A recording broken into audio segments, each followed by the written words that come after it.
Bismillahirrahmanirrahim. Assalamu alaikum student. In last lecture I gave you introduction of algebra. Now today we are going to start our first exercise of algebra, that is exercise 9.1, and the page number is 115.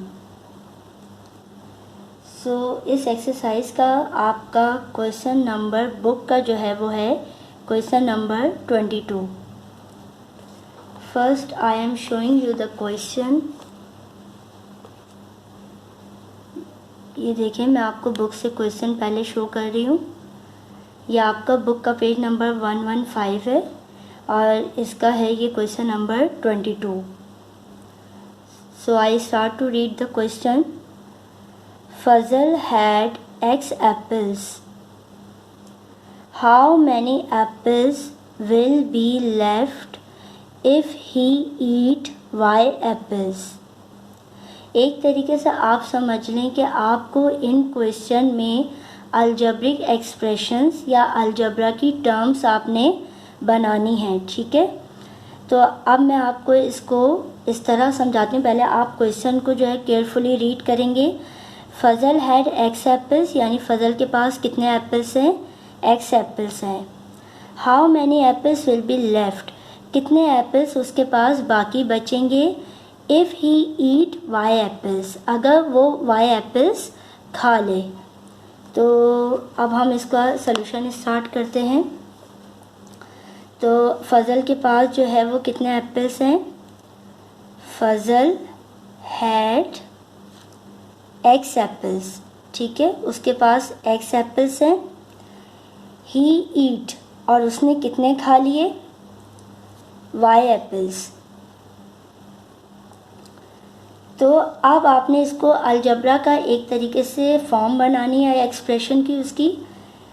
तो अब हम बताएं, अगर मैं आपको इसको mathematical language में समझाऊं कि सपोज़ करें उसके पास 10x जो है वो आपके पास कोई नंबर है. ठीक है ना, अननोन वैल्यू है. लेकिन अलजेब्रा में तो हम लेटर यूज़ करते हैं, जो मैंने अभी आपको इंट्रोडक्शन में समझाया था. तो x आप सपोज़ करें कि उसके पास फॉर एग्जांपल 10 एप्पल्स हैं. ही ईट y एप्पल्स. अब सपोज़ कर लें कि यहाँ पर उसने 5, y जो है वो 5 है. ठीक है, तो उसने 5 एप्पल्स खा लिए. तो अब आप क्या करते हैं, कितने एप्पल्स बचे? तो आप मैथ में क्या करते हैं, 10 - 5 करते हैं. तो इसी तरह आप अलजेब्रा में इसको किस तरह शो करेंगे? लेफ्ट एप्पल्स, यानी कि उसके पास कितने बचे? टोटल उसके पास एक्स एप्पल्स थे. अब आप क्या करेंगे, माइनस करेंगे. तो उसने कितने खा लिए? Y apples.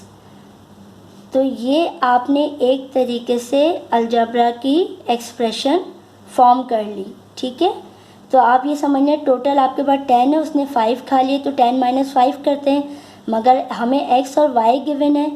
तो हम यहाँ पे क्या लिखेंगे? X minus y apples. ये इसका आंसर. ठीक है, सिंपल आपने ये करना है.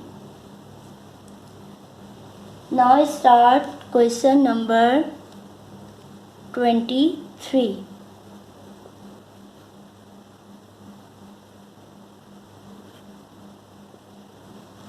अब हम बुक का क्वेश्चन नंबर 23 करेंगे.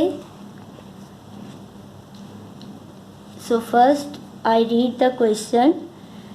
क्वेश्चन नंबर 23 है आपका.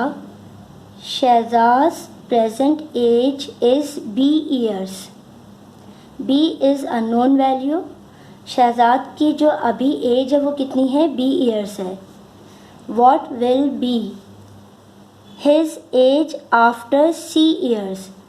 फिर C ईयर्स यानी उसकी C ईयर्स के बाद उसकी एज कितनी होगी? ठीक है, नाउ स्टार्ट द सॉल्यूशन. तो उसकी अभी जो प्रेजेंट एज है वो उसकी है B ईयर्स. ठीक है, और उन्होंने पूछा है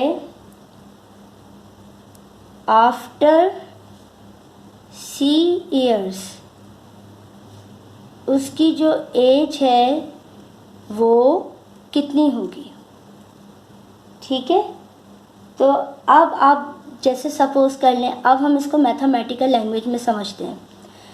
अभी जो उसकी एज है 20 ईयर्स है, यानी सपोज कर लें कि उसकी एज है 10 ईयर्स। ठीक है, सपोज किया मैंने, बी जो है वो 10 है।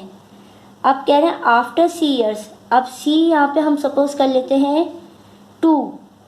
तो अब जैसा अगर मैं कहूँ कि आपकी एज अभी 10 साल है और सी मैंने यहाँ पे 2 सपोज किया कि 2 साल बाद आपकी एज कितनी होगी, तो फिर आप क्या करेंगे, 10 + 2 करते हैं मैथ में। तो फिर हम अलजबरा में क्या करेंगे, इसका आंसर आ जाएगा अलजबरा में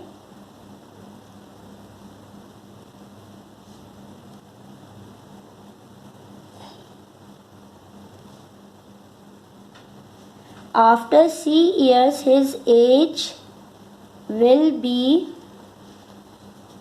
कितना आ जाएगा, B + C years। ठीक है, तो अब मैंने यहाँ पे इसका क्या बना दिया, अलजबरा की एक एक्सप्रेशन में आंसर मैंने शो किया है। यानी 10, अगर मैंने B आपका 10 लिया था और C मैंने आपका कितने ईयर्स लिया था, 2 साल बाद। तो अभी आपकी उम्र 10 साल है, तो 2 साल बाद आपकी उम्र कितनी हो जाएगी, 12 ईयर्स।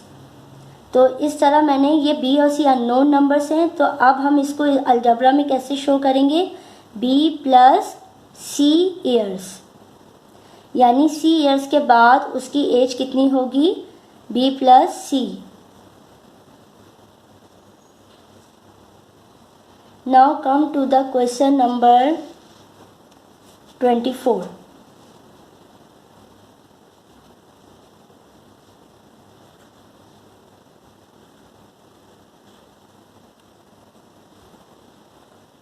अब क्वेश्चन नंबर 24 भी मैं आपको पहले रीड करके दिखाती हूँ बुक से।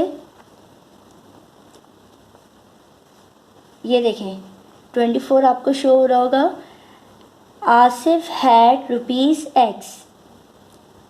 आसिफ के पास कितने रुपीज़ हैं, X रुपीज़ हैं। ठीक है, अननोन नंबर है। ही स्पेंट ₹Y। उसने कितने खर्च कर दिए, Y rupees. What amount is left with him. अब उसने जब X में से Y रुपीज़ खर्च कर दिए, यानी उसके पास वो इतने रुपीज़ उसने निकाल दिए, चले गए, तो अब उसके पास कितने रुपीज़ बचे। तो अब इसको हम अलजबरा में कैसे सॉल्व करेंगे। सबसे पहले आप लिखेंगे ही हैड ₹X। उसके बाद लिखेंगे ही स्पेंट, उसने कितने खर्च किए, ₹Y। ठीक है, अब यहाँ इसको मैथ में हम सपोज़ कर लेते हैं कि उसके पास 20 रुपीज़ थे। X हम सपोज़ करते हैं 20 रुपीज़। ही स्पेंट, और उसने कितने खर्च किए, आप सपोज़ करते हैं 10 रुपीज़। तो 20 में से अब हम उसके पास कितने बचेंगे, तो हम प्लस करेंगे या माइनस, ऑब्वियसली माइनस करेंगे क्योंकि वो उसने खर्च किए। तो 20 रुपीज़ थे और 10 रुपीज़ Y जो है वो मैंने सपोज़ किया 10 रुपीज़। तो 20 में से 10 हमारे पास माइनस हो जाएगा, लेकिन यहाँ 20 X है और 10 आपका Y है। तो अब आप इसको कैसे शो करेंगे, लेफ्ट अमाउंट, यानी उसके पास कितने बचे। अब मैं 10 माइनस नहीं सॉरी मैंने आपको X 20 बताया, 20 - 10, तो आप क्या कर देंगे यहाँ पे X - Y। ठीक है, तो उसके पास कितने रुपीज़ बचे, X - Y rupees. This is your answer. ये आपके X, Y, B, C ये सारी अननोन वैल्यू हैं। अब अलजबरा में मैंने आपको इंट्रोडक्शन में समझाया था कि हम जो है लेटर के साथ साथ नंबर्स के साथ लेटर्स भी रीड करते हैं, और जो ये लेटर्स होते हैं ये हमारे पास अननोन वैल्यूज़ होती हैं। ठीक है, तो एक तरीके से आप इन क्वेश्चन को अलजेब्रिक एक्सप्रेशन में फॉर्म कर रहे हैं। Now come to the question number 25।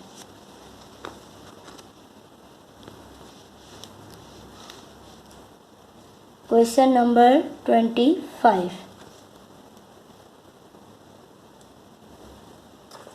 First we read the question. Question number 25. Find the length of 5 razors. आपको लेंथ पता करनी है 5 रेजर्स की. If a piece of razor is 4 centimetre long, यानी जो रेज़र है उसकी लेंथ कितनी इन्होंने गिवन है 4 सेंटीमीटर. तो उसी तरह के 5 रेजर्स की लेंथ कितनी होगी. तो ये सारे जो इस तरह के क्वेश्चन हैं वो मैथ की लैंग्वेज में हम कर चुके हैं. तो अब इसका सलूशन हम करेंगे. टोटल नंबर ऑफ रेजर्स आपको कितने गिवन है.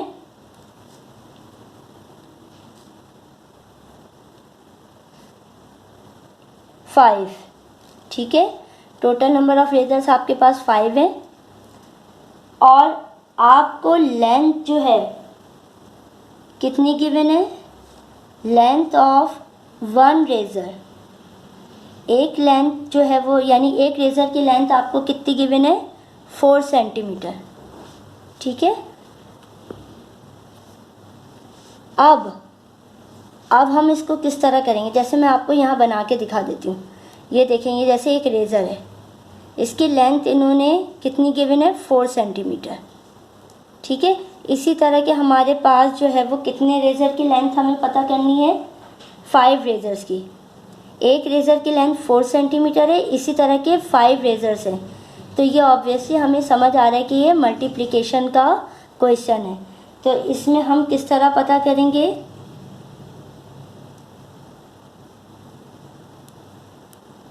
Length of 5 रेज़र्स.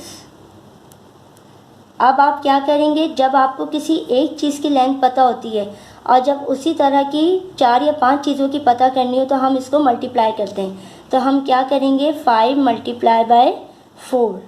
तो ये आपके पास कितना आ जाएगा 20 सेंटीमीटर. यानी इस तरह के आपके 5 रेज़र्स की लेंथ कितनी होगी 20 सेंटीमीटर. ठीक है,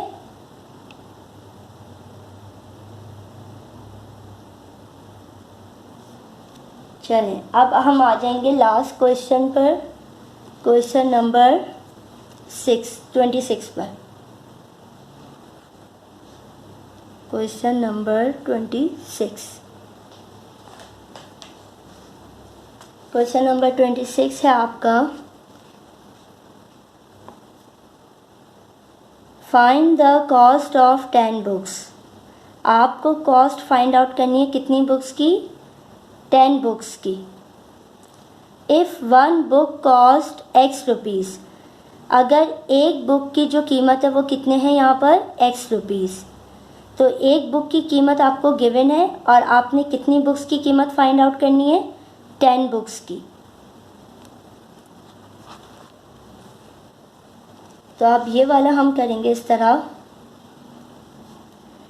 1 बुक कॉस्ट, एक बुक की जो कॉस्ट है वो आपकी कितनी है ₹x. ठीक है, एक बुक की जो आपकी कीमत है वो x रुपीज़ है. तो आपकी कॉस्ट ऑफ 10 बुक्स, अब ये आप किस तरह फाइंड आउट करेंगे.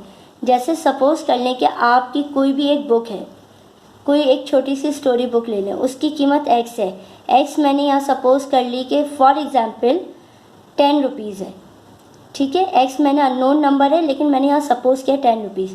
अब उसी तरह की आप 10 बुक ख़रीद रहे हैं, तो फिर आप क्या करेंगे, उसकी कीमत, उन 10 बुक्स की कीमत कैसे मालूम करते हैं.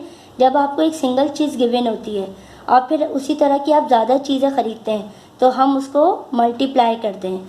तो आप यकीनन क्या करेंगे, एक बुक की कीमत है उस तरह की 10 बुक्स लेनी है तो 10 को आप किससे मल्टीप्लाई कर देंगे 10 से.